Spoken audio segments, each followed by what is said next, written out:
Hey, welcome again. Hoping again that you're doing good. This is chapter 2 summary of Fathers of Nations. And this is even as we're embarking into these particular uncharted territories of the new coursework that is in town. Okay, quote unquote in town. It doesn't exactly mean it's in town. You get me. Implied meaning. Implicit meaning right there. So for the new curriculum, the set coursework that is ahead of you, this is of course among the narratives, not among the narratives, one of the compulsory narrative that you're going to face. And it's a good thing that you've just seen chapter 1, a summary. Chapter 2, now here it is, summary. And hoping or working on the premise that you've read the text. It will only make sense after you've read the text, and therefore, assuming that and working on the premise that you've read, this is chapter 2 summary, Fathers of Nations. Don't forget, it is by Paul B. Vitta. And on top of that, don't forget to subscribe and hit the notification bell in case you came across this particular work accidentally. A good friend referred you to this particular work.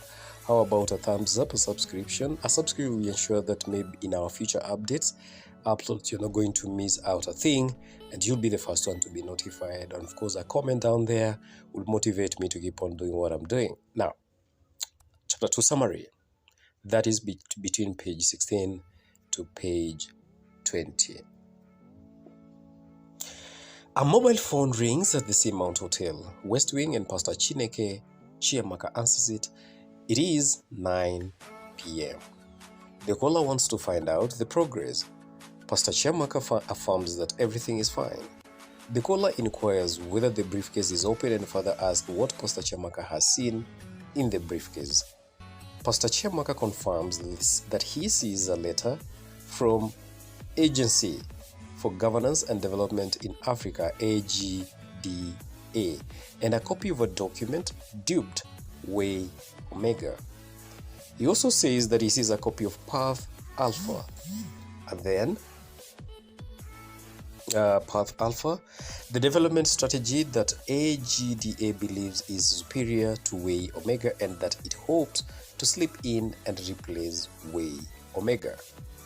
Pastor Chiamaka also confirms to have seen leaflets, pamphlets, and brochures from AGDA. He further confirms to have seen the mobile phone he is using. The caller guide, or you can call we can call in this case guide, because he had identified himself as a guide, is still reluctant to give his real name. The caller is the only one to initiate the conversation between them. The guide tells the pastor that they are on the same mission, so you should not worry. The caller further says that he cannot share his name because he feels their mission is still at a very delicate stage. AGDA asks Pastor Chiamaka to be fully familiar with both documents, Way Omega and Path Alpha.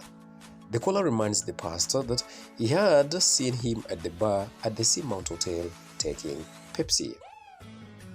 Meanwhile, another mobile rings at the Seamount Hotel's South Wing.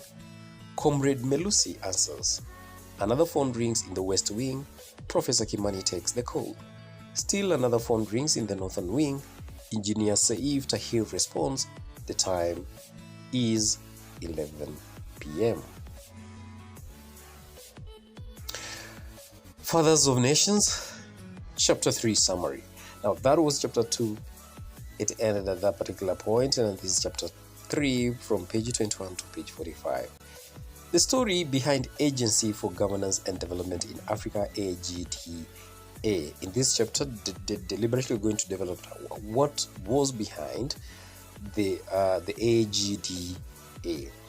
The chapter therefore unfolds with a flashback into Professor Kimani's life.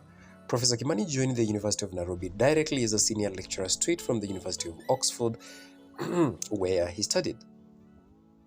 A month after his arrival, Professor Kimani launched a noisy debate in which he demanded that the University of Nairobi henceforth strive for being relevant to the society rather than simply focusing on delivering excellence in work. 6 months later, his clarion call prevailed. The university's official motto became relevance to the society. After winning this first war, he waged another one, which was even noisier. He wanted the university to be an agent of change, not a mere spectator of it. In the meantime, he married Asiya Omondi. He became a professor and now felt complete. A global economic recession hit Africa. Jobs and incomes shrunk.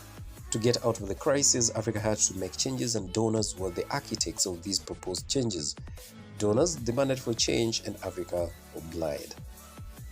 Professor Kimani had a daughter, Tuni, a name that she owes to Tunisia, her country of conception.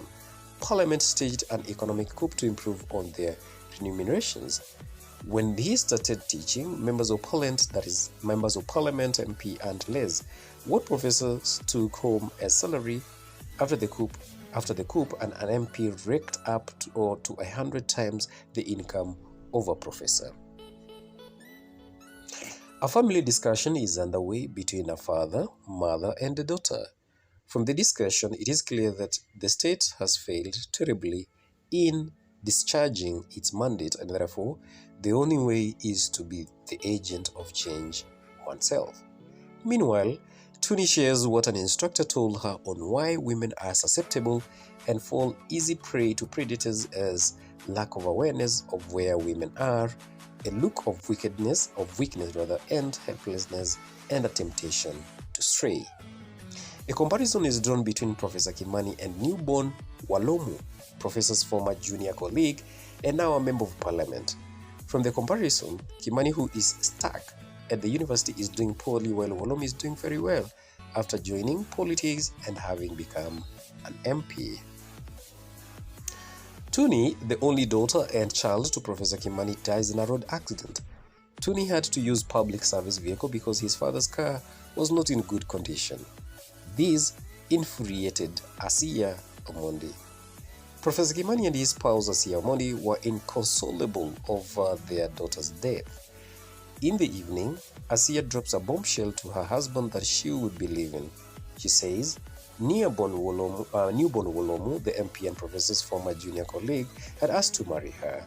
Asiya Omondi feels Tuni would be alive if Professor Kimani had. She wouldn't have used the public service vehicle, a real car that caused the fatal accident. She left the following morning to newborn Wolomu's place. Professor Kimani goes for newborn Wolomu and petitions why he had decided to take his wife. A scuffle begins at the MP's office. The police come in and arrest both. Professor Kimani is charged with assaulting a member of parliament. His university demotes him from a full professor to a senior lecturer, the point he started at when he joined the university. A 6-month jail term follows. He is a dejected man. Meanwhile, Professor Kimani hears a knock at the door. A white man of about 50 is standing outside. I see as Mr. Tad Longway. After a lengthy discussion, Mr. Longway asked Professor Kimani to join AGDA, whose mission is to question Africa's status quo. He further asks him to follow Path Alpha, a strategy built on the idea that at present public discontent expresses itself in acts that cancel out instead of adding up. Path Alpha will correct the anomaly by mobilizing civic discontent into will to change. Mr. Longway tells Professor Kimani if he joins Path Alpha, he would go down for orientation at their headquarters in Cape Town, and he will also attend the next summit of African heads of state in Banjul, Gambia. He is enlisted as a member of Path Alpha the following day, and the loss of his daughter, desertion by his wife, mistreatment by his university and state had tested him hard and long. He had reached the boiling point. That marks the end of these 2 chapters that we've just looked at across by and large. But I would advise that you go through the work again with due diligence, and maybe this time around you do it while you are with your notebook, jotting down the key aspects, the moments that you feel like the items or the points of reference that you feel that are most important, that you can come back to when maybe you're asked to maybe comment upon. And this has been the Liberty Media Class. Liberty Media Class will keep on bringing you up to speed without forgetting that it is a rebranded medium and we're taking into consideration of everybody here. We're not letting anybody out. Stay tuned.